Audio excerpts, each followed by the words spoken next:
At 11:03 a.m. on September 19, 1944, Staff Sergeant Frank Thompson huddled inside the turret of an M4 Sherman tank near Aerort, France, watching his gunner, Sergeant William Crawford, ready himself for a fight that felt like a death sentence. At 24 years old, Thompson had logged 4 months of combat in 12 tank battles, and in every single one, Crawford had never been the first to spot the enemy. Now 47 German Panther tanks were closing in, their superior firepower and optics a deadly threat to the outmatched Shermans. Since June, Thompson had served as Crawford's loader, feeding 75 mm rounds into the tank's main gun. Their only chance of survival was simple: spot the German tanks before the Germans spotted them. But the Sherman's gunner sight was a fatal flaw, offering a mere 30-degree field of view. By the time the tank commander shouted a target and Crawford swiveled the turret into position, German gunners were already lining up their shots. Over 3 weeks, the 4th Armored Division had lost 23 Shermans to this deadly delay. Thompson had already watched 2 fellow loaders die, both killed because their gunners couldn't see flanking Panthers in time. The first was Corporal David Kozlowski, a Chicago steel mill worker who trained with Thompson at Fort Knox. On September 7th, a Panther hidden in a tree line picked off Kozlowski's Sherman from 1,300 yards. The shell pierced the turret, igniting the propellant charges as Kozlowski was mid-load. He died instantly, his body trapped in the burning tank for 3 hours. The second loss was even more devastating. Corporal James Martinez, Thompson's closest friend, who'd survived the Normandy landings by his side. They dreamed of opening a garage together back home once the war ended. On September 16th, near Beeson Light, Martinez's Sherman took out one Panther before a second flanked them, firing from 900 yards. The shell tore through the turret's side and struck Martinez directly as he pulled a fresh round. He was killed on impact. 2 days later, Martinez's tank commander sought out Thompson, tears streaming down his face, and said that 3 more seconds of warning would have saved Martinez's life. By mid-September, Thompson had witnessed 11 loaders perish, all because German tanks had better optics, all because American gunners couldn't see threats fast enough. The Sherman's 75mm gun could take down a Panther. That much Thompson knew. The problem wasn't the weapon, it was seeing the target first. Crawford was a skilled gunner, but 30 degrees of visibility was a death sentence. Every second wasted meant the difference between loading another round and burning alive like Martinez. Thompson knew he had to find a way to give Crawford more eyes, ways to spot threats instantly without waiting for the commander's call. The solution came on September 18th, and it was absurdly simple: a 3x4-inch mirror from his standard issue shaving kit. Mounted inside the turret, and Crawford could keep his eye on the main sight while glancing at the mirror to watch their rear and flanks, seeing everything the tank commander saw without turning the turret. There was just one catch: modifying military equipment without authorization was a court-martial offense, punishable by rank reduction or even prison. But Martinez was dead. Kozlowski was dead. 11 loaders were dead. Thompson wasn't about to become the 12th. He would install the mirror that night, test it tomorrow, and pray it gave them the split-second edge they needed to survive. If this story has hooked you, hit the like button now. It tells YouTube to share this tale of forgotten valor with more history lovers like you. Subscribe too so you don't miss what happens next. These stories matter. The men who lived them deserve to be remembered, and you're part of making that happen. That night, the maintenance area fell silent after 10 p.m. Most crews were asleep, leaving only the distant hum of generators and the buzz of insects under the overhead lights. The air reeked of engine oil, and the cool September nights in Lorraine made Thompson's breath fog in the dark. He retrieved his tool bag from under his bunk, pulling out the metal frame shaving mirror, wire cutters, pliers, salvaged steel wire, and a flashlight with a fading battery. His Sherman sat 50 yards away in the maintenance line. Thompson tramped over, his boots crunching on gravel, unchallenged. Nighttime maintenance checks were common, and no one would question a crewman tending to his own tank. He pried open the loader's hatch and climbed inside, the turret feeling cramped and claustrophobic. The flashlight beam bounced off metal surfaces, ammunition racks, the gun's breech, the seat where Crawford would sit at dawn. Thompson's hands shook as he held the mirror up to test different positions. Not from the cold, but from the fear of getting caught. The mirror had to be placed perfectly. Too high, and Crawford wouldn't see it while aiming. Too low, and it would block his movements. He settled on a spot 12 inches to the left of Crawford's seat, angled at 45 degrees, so it would reflect the view directly behind the tank. Any panther creeping up their flanks or rear would show up in the mirror. A 3-second check that could mean the difference between life and death. Thompson cut 4 6-inch lengths of steel wire, bending each into a U shape to use as mounting brackets. He drilled holes into the turret wall with a hand drill, wincing at the high-pitched squeal of the bit against armor plate.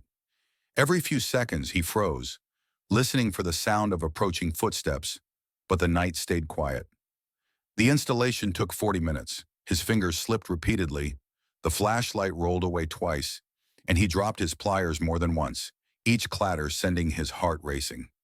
If an officer caught him, he'd face charges of destruction of government property, unauthorized modification, and disobeying regulations.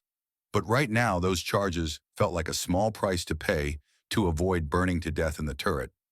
When he finished, Thompson secured the mirror to the wire brackets, twisting the wire tight, and tested the angle. The reflection of the area behind the tank was perfect. He slid into Crawford's seat, peered through the main gun sight, and glanced left at the mirror. He could see both simultaneously, no head movement required. It worked. Thompson cleaned up the metal shavings, wiping them away with his sleeve. The modification looked crude, nothing like factory-installed gear, but it was functional.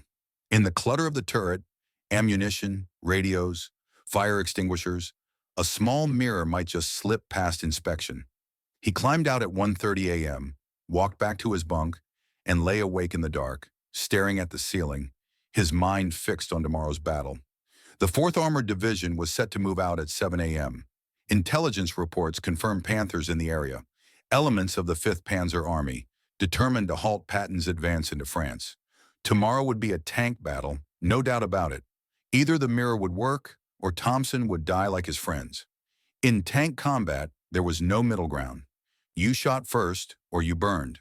At 6:15 a.m., the rumble of engines jolted Thompson awake. The battalion was gearing up to move out. By 7:12 a.m., his Sherman was rolling out of the maintenance area, its engine roaring, tracks clanking against the hard, uneven ground. Thompson settled into the loader's position, surrounded by 76 rounds of 75mm ammunition. Armor-piercing, high-explosive, white phosphorus. He'd loaded these shells hundreds of times before, but today might be the last. Crawford sat to his right in the gunner's seat. The tank commander stood in the cupola above them, and the driver and assistant driver manned the hull up front. 5 men trapped inside 30 tons of steel, rolling toward German positions 12 miles east. The battalion advanced in a column formation, 18 Shermans spread across 2 miles of French farmland. Fields stretched out on either side, tree lines dotted the horizon, and hills loomed to the north. Perfect terrain for an ambush, the kind of landscape where Panthers hid in wait, picking off American tanks one by one. Thompson watched Crawford out of the corner of his eye. The gunner hadn't said a word about the mirror. Either he hadn't noticed it yet, or he was choosing to ignore it. Thompson didn't blame him. Better to keep the illegal modification quiet. All that mattered was whether it would work when the bullets started flying. At 8:43 a.m., the radio crackled to life. The lead tank reported movement ahead. German armor, likely 6 Panthers, at a range of 2,000 yards, too far for accurate firing. The battalion commander ordered the column to spread out. Find hull-down positions behind ridges and embankments, and wait for the Germans to close the gap. Thompson's crew took cover behind a low ridge. The tank commander called out potential targets over the intercom, and Crawford swiveled the turret, scanning the open farmland through the narrow gun sight. No enemies were visible yet. The Germans were too smart to expose themselves, using the terrain to stay hidden until they had a clear shot. Thompson loaded an armor-piercing round, slammed the breech closed, and tapped Crawford's shoulder. Ready. His heart thundered in his chest, his palms slick with sweat. This was the moment of truth. Either the mirror would save them, or his reckless modification would be for nothing. At 9:07 a.m., Crawford fired. The gun recoiled violently, the breech popped open, and a hot brass casing clattered to the turret floor. Smoke filled the space, stinging Thompson's eyes. He grabbed another round, loaded it, and slammed the breech shut. The whole process took 6 seconds. Crawford was already swiveling the turret to the right, searching for the next target, when his voice cut through the intercom, calm and steady. "Panther, left rear, 800 yards." Thompson's stomach dropped. Left rear meant flanking. A Panther had circled around, aiming for the Sherman side armor, the weakest point in the tank's defenses. A single hit from that range would kill everyone inside instantly. But Crawford had seen it, not because the tank commander had spotted it, not because he'd swiveled the turret to search, because he'd glanced at the mirror, caught the Panther's reflection, and called it out immediately. The mirror had worked. Crawford swiveled the turret left at full speed, the mechanism whirring loudly. Thompson peered through a vision port and saw the Panther, moving across open ground, completely exposed. The German crew probably thought they were undetected, that they had time to get into position, that they'd fire first and destroy the Sherman before anyone knew they were there. They were dead wrong. Crawford fired. The round struck the Panther's left track, disabling it. The German tank ground to a halt, unable to move. The Panther's crew scrambled to swivel their own turret, trying to return fire. But Crawford was faster. He loaded another round in 7 seconds, faster than Thompson had ever seen him work, and fired again. This time, the shell pierced the Panther's turret side. The German tank shuddered, and smoke billowed out of its hatches. The crew bailed out, running for cover, leaving their burning tank behind. Thompson stared in disbelief. That Panther should have killed them. It had gotten within 800 yards undetected, should have fired first, should have torn through their side armor and turned the Sherman into a coffin of fire. But the mirror had given Crawford 3 extra seconds.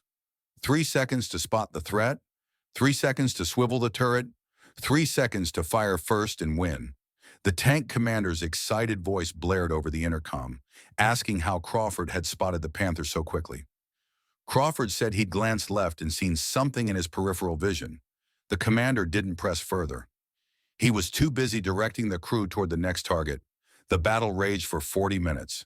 Thompson's crew destroyed 2 more Panthers, and other Shermans in the battalion took out 3 more. When the Germans finally withdrew, they left 7 burning Panthers behind. American losses were minimal.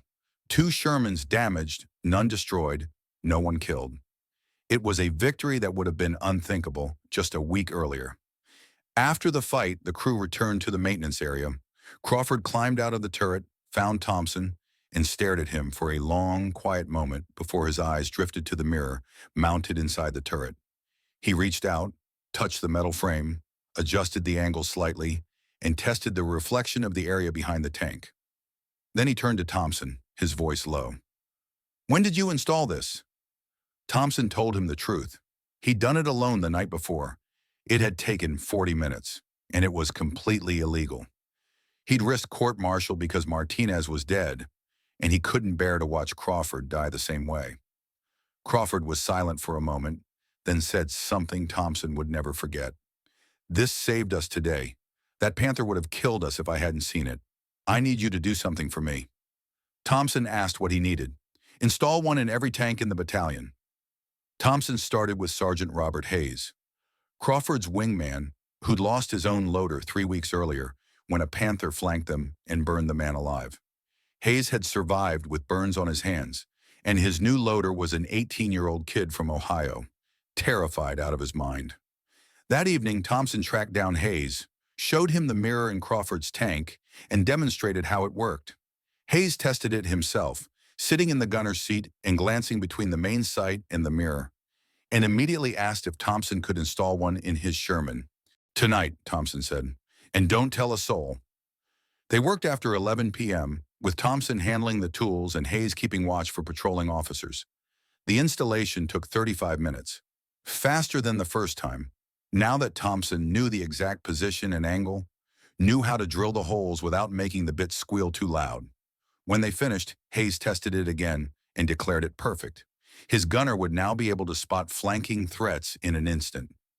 Hayes asked how much he owed Thompson for the work. Thompson shook his head. "Just don't get killed. That's payment enough." The next day, Hayes's crew found themselves in a fight with 4 Panthers near Moncourt. Using the mirror, Hayes's gunner spotted 2 of the flanking Panthers before they could get into firing position, taking both out with clean shots. Hayes returned to the maintenance area, raving about the modification, telling every tank commander in the company about the simple mirror that had saved his crew. By evening, 6 more crews were begging Thompson to install mirrors in their Shermans. He installed 3 that night, 2 more the night after that. Word spread through the battalion like wildfire. Loaders talked to loaders, gunners talked to gunners, and tank commanders started asking their crews if they'd heard about the mirror trick that was turning the tide of battles. Some crews were skeptical, but most were desperate enough to try anything to avoid burning to death in their turrets. By September 25th, Thompson had installed mirrors in 14 Shermans. He was exhausted, working maintenance shifts during the day and modifying tanks at night, surviving on just 4 hours of sleep a night. But he was also watching crews survive battles that would have wiped them out a week earlier. The battalion's kill ratio had flipped on its head. 5 Panthers destroyed for every Sherman lost, a stark contrast to the reversed ratio from just a month before. Lieutenant Colonel Creighton Abrams commanded the battalion, and he was a tanker's tanker. Aggressive, sharp, and intimately familiar with every detail of armor combat. He quickly noticed that something had changed. His crews were spotting German tanks faster, reacting quicker, and winning fights they had no business winning, but he couldn't figure out what the secret was. Until September 27th, when he conducted a routine inspection of the tank line, checking maintenance, ammunition loads, and equipment readiness. Abrams climbed into Thompson's Sherman, scanning the turret's interior, and his eyes locked onto the small mirror mounted to the left of the gunner's seat. He gestured at it and asked, "What's this?" Thompson's stomach dropped. This was it. The moment he'd feared since he'd drilled the first hole. Court-martial, dishonorable discharge, prison, all the consequences he'd ignored to save his crew were about to catch up with him. But before he could answer, Crawford spoke up. "It's a modification we made, sir," he said. "Helps the gunner spot flanking threats. Saved our lives twice in the past week." Abrams asked who had authorized it. "No one, sir," Crawford replied. "We did it ourselves. Knew it was against regulations. But it works." Abrams stared at the mirror for a long, quiet minute, then climbed out of the turret and walked down the line of tanks. He climbed into Hayes's Sherman and saw another mirror. Same position, same angle. He climbed into a third tank, then a fourth, and found mirrors in every one. He realized what was happening. A dozen tanks had been modified, all in the exact same way, all without official approval. He called Thompson over, standing at attention in front of the tank, and asked him directly, "Did you install these mirrors?" "Yes, sir," Thompson said, bracing for the worst. "All of them. 14 tanks total. Takes about 40 minutes per tank. Use salvaged materials. No requisitions, no paperwork. Completely illegal." Thompson stood rigid, waiting for Abrams to order his arrest. Instead, the colonel asked a question that left him stunned. "How many tanks in this battalion don't have mirrors yet?" 23, sir," Thompson replied. Abrams looked at him, then gave an order that would change everything. "You have 48 hours to install mirrors in every tank in this battalion. That's an order. I'll handle the paperwork. You focus on keeping my crews alive." Thompson could hardly believe his ears.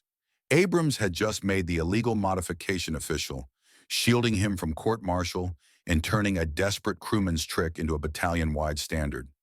More than that, the colonel understood that the mirrors were saving lives, and he was willing to break regulations to save even more. That night, Thompson worked faster than ever before. He recruited other mechanics from the maintenance crew, showing them the exact position and angle for the mirrors, teaching them how to drill the holes quietly and secure the wire brackets. By September 29th, every Sherman in the battalion had a mirror mounted in its turret. The modification was no longer a secret. It was standard equipment. The Battle of Arras raged for 2 weeks, from September 19 to October 3rd, pitting the 4th Armored Division against elements of the 5th Panzer Army, 47 German Panthers and Panzer IV against the American Shermans. The Germans had better tanks, better guns, better armor. But they lost the fight. American tankers destroyed over 60 German tanks, losing just 18 Shermans in return. The kill ratio stunned German commanders who had spent months exploiting the Sherman's weaknesses. Something had shifted. American tanks were spotting flanking maneuvers before the Germans could get into position, reversing course and firing first. German after-action reports were baffled, mentioning unusual American tactics and Shermans that seemed to have eyes in the back of their heads. They weren't wrong. The eyes were 3 by 4-inch shaving mirrors mounted in turrets across the battalion. By early October, word of the modification had spread beyond the 4th Armored Division. Tank crews swapped stories during resupply runs, and mechanics shared installation tips with their counterparts from other units. A crew chief from the 6th Armored Division visited the 4th maintenance area, saw the mirrors, and asked Thompson to show him how to install them. 2 days later, the 6th Armored began fitting mirrors to their Shermans. Then the 10th Armored Division heard about it, followed by the 3rd Armored. The modification spread battalion to battalion, division to division. No official orders, no engineering directives, just soldiers helping soldiers survive. Lieutenant Colonel Abrams wrote a report to 3rd Army headquarters, detailing the mirror modification and including the staggering combat statistics. Before the mirrors, the 4th Armored lost 2 Shermans for every German tank destroyed. After the mirrors, they destroyed 3 German tanks for every Sherman lost. The difference was undeniable. The mirrors had given American gunners a tactical edge that offset the Germans' superiority in hardware. General George Patton read the report, and he immediately understood its significance. Patton knew that tank battles were won by whoever shot first, and those extra seconds from the mirror could mean the difference between victory and defeat. He issued a direct order. The mirror modification was to be installed in every Sherman in the 3rd Army. No suggestions, no requests, a command. Maintenance crews across the 3rd Army went to work, scavenging materials wherever they could find them. Salvaged metal, wire, even glass from broken windows. The mirrors didn't need to be fancy. They just needed to reflect. By October 15th, over 300 Shermans in Europe had mirrors mounted in their turrets. What had started as one loader's desperate gamble had become an Army-wide tactical advantage, all in less than a month. In November 1944, an engineering team from the Ordnance Department arrived at 4th Armored Division headquarters.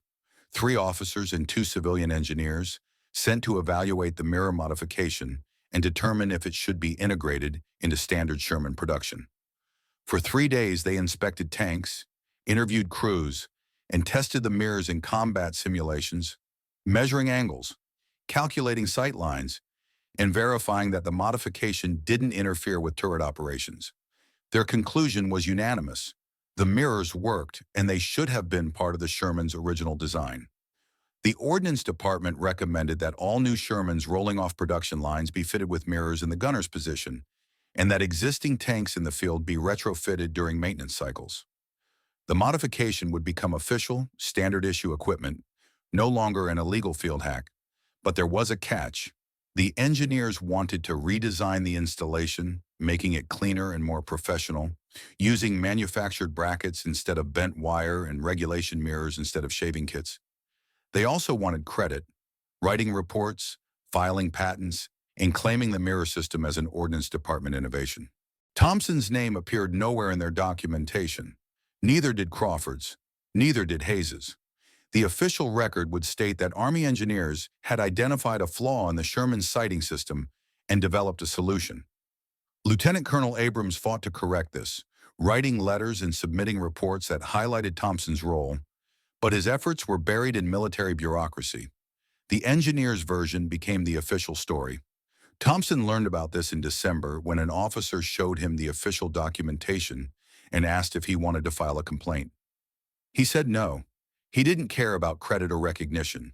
He cared that loaders weren't burning alive anymore, that crews were coming home to their families. If the Army wanted to pretend the engineers had invented the mirrors, that was fine, as long as the mirrors stayed in the tanks. By January 1945, the mirror modification was standard across all American armor units in Europe, with over 800 Shermans fitted with the device. U.S. production lines began including mirrors in new tanks, turning a field improvisation into a factory-installed feature. Thompson continued loading for Crawford, fighting through the Battle of the Bulge and pushing into Germany, surviving engagements that would have killed them 6 months earlier. The mirror saved their lives 4 more times. Each time Crawford spotted a flanking Panther in the reflection, fired first, and kept the crew alive. Other crews had similar stories. Loaders who would have died in December were still fighting in February, still coming home to their loved ones. The mirrors had become so commonplace that new crews thought they were part of the Sherman's original design, never realizing they had started as an illegal modification. Only the older crews knew the truth. The war in Europe ended on May 8, 1945. Thompson's crew was in Czechoslovakia when Germany surrendered, having fought for 11 months and survived dozens of engagements. The mirror had saved them 8 times in total. 8 times Crawford had spotted a flanking Panther. 8 times they'd fired first. 8 times Thompson had kept loading instead of burning.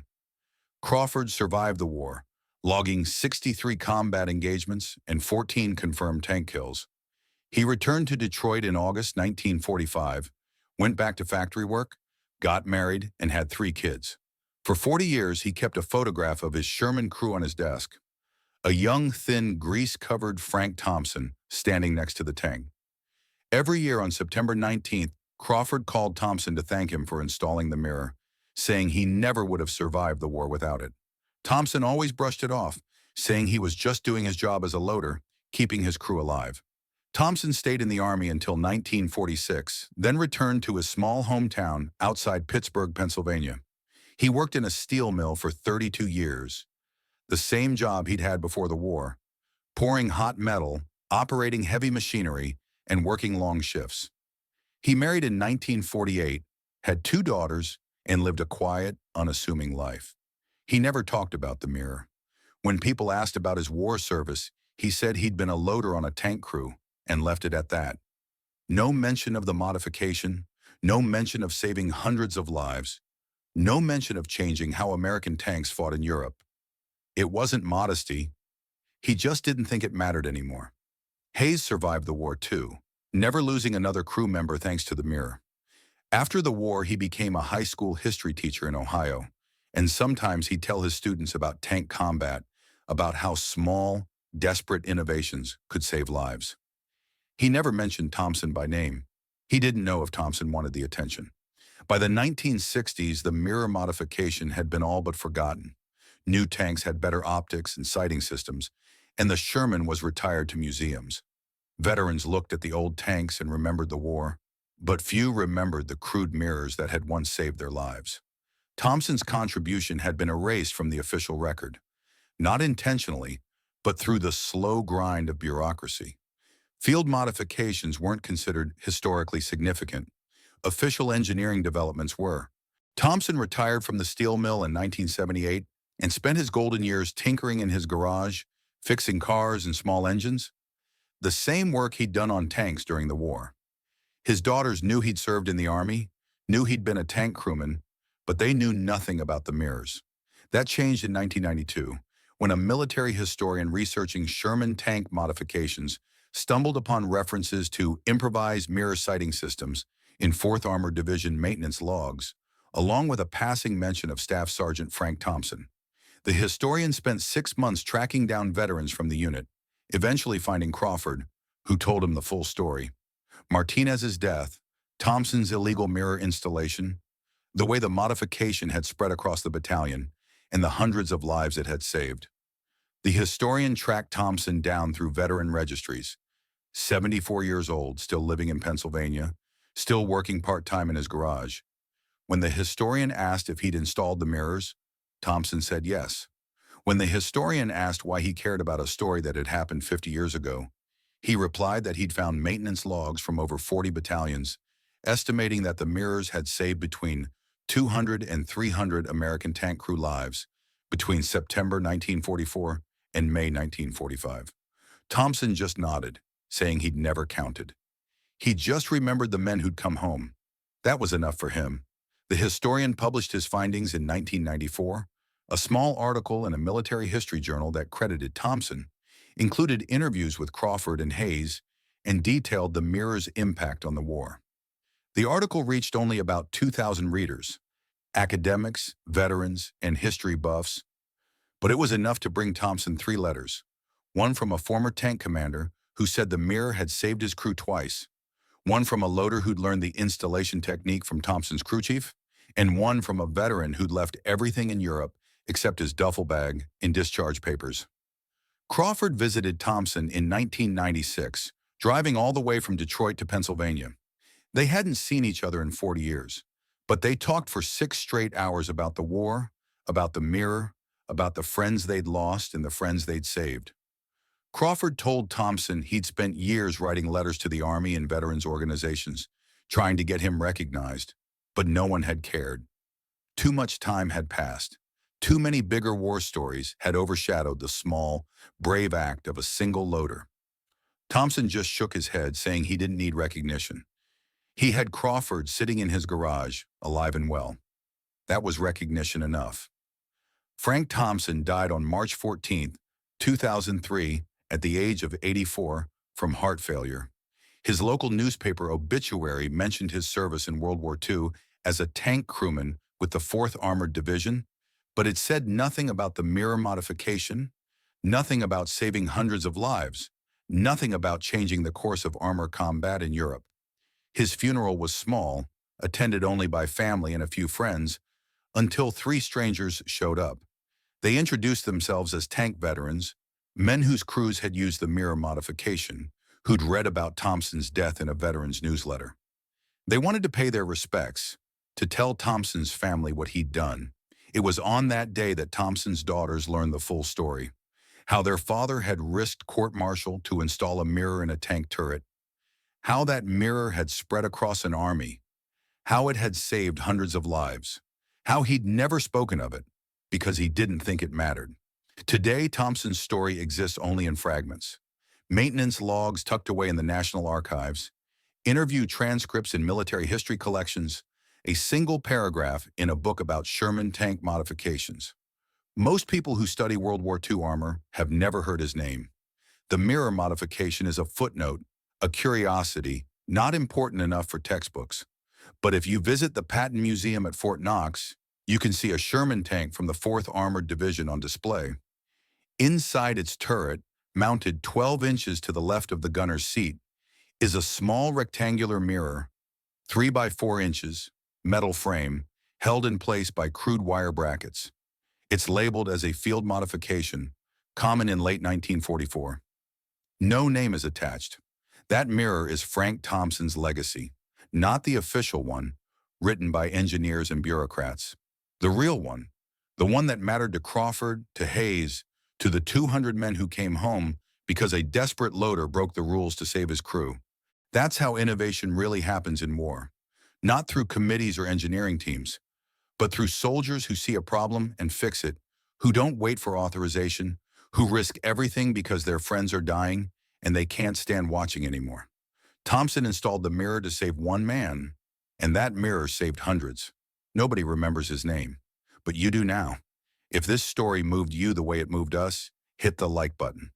Every like helps us rescue more forgotten stories from the archives and share them with people who care. Subscribe to join our community of history keepers. These stories don't preserve themselves. They need people like you, who understand that the real heroes weren't always the ones with medals. Sometimes they were loaders with mirrors and the courage to break the rules. Drop a comment and tell us where you're watching from. Our audience stretches from Texas to Berlin, from tank museum volunteers to the grandchildren of Sherman crewmen. You're not just watching, you're part of keeping these memories alive. Thank you for being here. Thank you for listening. And thank you for making sure Frank Thompson's story doesn't fade into silence.